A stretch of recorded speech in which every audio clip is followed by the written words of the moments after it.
పవన్ కళ్యాణ్ గారికి ఒక fan base ఉంది. ఎప్పటికైనా వాళ్ళ ఫ్యాన్స్ కోరుకునేది ఏంటంటే సీఎం అవ్వాలని కోరుకుంటారు. ఎండ్ ఆఫ్ ద డే ఈసారి కాకపోతే నెక్స్ట్ టైం కైనా. అక్కడ ఒక లోకేష్ గారు అనే ఒక పర్సనాలిటీ ఉన్నారు. ఎందుకంటే తండ్రి ఎప్పుడు ఇంకో కొడుకుని సీఎం అవ్వాలని కోరుకునేది కూడా ఉంటుంది. సో నెక్స్ట్ వచ్చే కాన్సిక్వెన్సెస్ ఎలా ఉండబోతాయి అంటారు మీరు అనేది? ఇవి ఉండేదే ఉంది. ఈయన సీఎం అవ్వాలని నేను అనుకుంటాడు, ఆయన సీఎం అవ్వాలని ఆయన అనుకుంటాడు. వాళ్ళిద్దరు కంటెస్ట్ చేస్తారు. ఈ పార్టీ ఉండదేమో, అప్పుడు మూడో పార్టీ ఉండదేమో, వీళ్ళిద్దరు 2 పార్టీలు అవుతాయి. 5 ఏళ్ళ తర్వాత సంగతి ఇప్పటి నుంచి ఎందుకమ్మా మనం ఊరికి ఆలోచించుకోవటం. ఇప్పుడు అసలు మనం ఇవాళ కొత్తగా గవర్నమెంట్ వచ్చింది, 10 years అయింది ఆంధ్ర సెపరేట్ అయ్యి. 10 yearsలో వాళ్ళు 5 ఏళ్ళు వీళ్ళు 5 ఏళ్ళు ఉండి దాన్ని డెఫినెట్గా డెవలప్ చేయాలి. ఇద్దరు దాన్ని రకరకాలుగా తప్పులు చేశారు. ఇవాళ వచ్చినాక నెక్స్ట్ సీఎం ఎవరవుతారని ఆలోచించడం కంటే ఇప్పుడున్న 5 ఏళ్ళు గత 10 ఏళ్లలో 2 గవర్నమెంట్లు చేసిన తప్పులన్నీ కవర్ చేసి ఇప్పుడు రాష్ట్రాన్ని బాగు చేయాలి అని మనం ఆలోచించుకొని దాని గురించి మనం పాజిటివ్గా సజెషన్స్ ఇవ్వగలిగితే ఇవ్వాలి తప్ప నెక్స్ట్ సీఎం మీ కొడుకు అవుతాడా లేకపోతే పవన్ కళ్యాణ్ అవుతాడా అని మనం చర్చిస్తే మనకంటే పిచ్చిన ఎవరిని ఉంటారు. ఎందుకంటే ఇప్పుడు ప్రాబ్లం ఏంటంటే ఎన్ని రోజులైతే ఈ రెండు కలిసి ఉంటాయో అప్పటి వరకే గవర్నమెంట్ ఉంటుంది. అది మీకు తెలిసిందే. ఈ రెండు ఉండదు, అదేం లేదు. చంద్రబాబు నాయుడు గారికి అబ్సల్యూట్ మెజారిటీ ఉంది, వీళ్ళు లేకపోయినా ఉంది. వీళ్ళు 20 మందే కదా, ఆయనకి అబ్సల్యూట్ మెజారిటీ ఉంది కదా.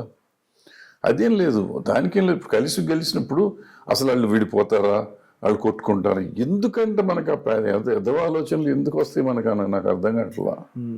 ఇప్పుడు మనం సోషల్ మీడియాలో ఉన్నాం కాబట్టి మనమే దేవుళ్ళమా, మనమే మాట్లాడాలా? మనకెందుకు? వాళ్ళు బాగుండాలి అనుకుందాం, కలిసే ఉండాలి అనుకుందాం, కలిసి ఉండి కలిసి చేద్దాం, మంచి చేస్తారు అనుకుందాం, దాని గురించి మాట్లాడదాం. వీళ్ళు ఎప్పుడు విడిపోతారు, ఎవరు సీఎం అవుతారు, నెక్స్ట్ ఎవరు పడేస్తారు, మనకి ఎందుకు దరిద్రం? సరే, మొన్న బడ్జెట్ చూసారు కదా సార్. బడ్జెట్లో ఆంధ్రాకి ఎక్కువ జరిగిందని అన్నారు కొంతమంది, తెలంగాణకి అసలు ఏం పట్టించుకోలేదని. అండ్ కాంగ్రెస్ గవర్నమెంట్ కూడా కొన్ని ఫ్లెక్సెస్ వేశారు హైదరాబాద్ మొత్తం. మనం 8 సీట్లు ఇచ్చాం బీజేపీకి, మనకు వచ్చింది గాడిద గుడ్డు అని చెప్పేసి ఫ్లెక్సెస్ వేశారు. అండ్ ఆంధ్రాకి అయితే 15,000 కోట్లు అనౌన్స్ చేశారు. అండ్ పోలవరం కూడా స్పెషల్గా తీసుకుంటామని చెప్పారు. కూటమి సంపాదించిందంటారా?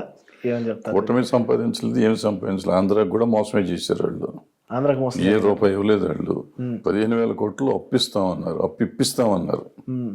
వాళ్ళు 15,000 కోట్లు ఇచ్చినట్టు గ్రాంట్, అదే అప్పిస్తామన్నారు. అప్పు ఆల్రెడీ అట్లా అనుకుని జగన్మోహన్ రెడ్డి గారు అప్పులే చేసి వెళ్ళాడు, చంద్రబాబు నాయుడు గారు అప్పులే చేశారు. ఇప్పుడు చంద్రబాబు నాయుడు గారు వాళ్ళు చెప్తున్న లెక్క ప్రకారం 10 లక్షల కోట్లు అప్పులు ఉన్నాయంటున్నారు. అందులో వీళ్ళు 4 లక్షల కోట్లు వాళ్ళు చేసినాయి, 6 లక్షల కోట్లు వీళ్ళు చేసినాయి. వాట్ ఎవర్ ఆ లెక్కలు ఏంటో నాకు తెలియదు. ఎందుకంటే పార్లమెంట్లో 4 లక్షలే చెప్తున్నారు వాళ్ళు.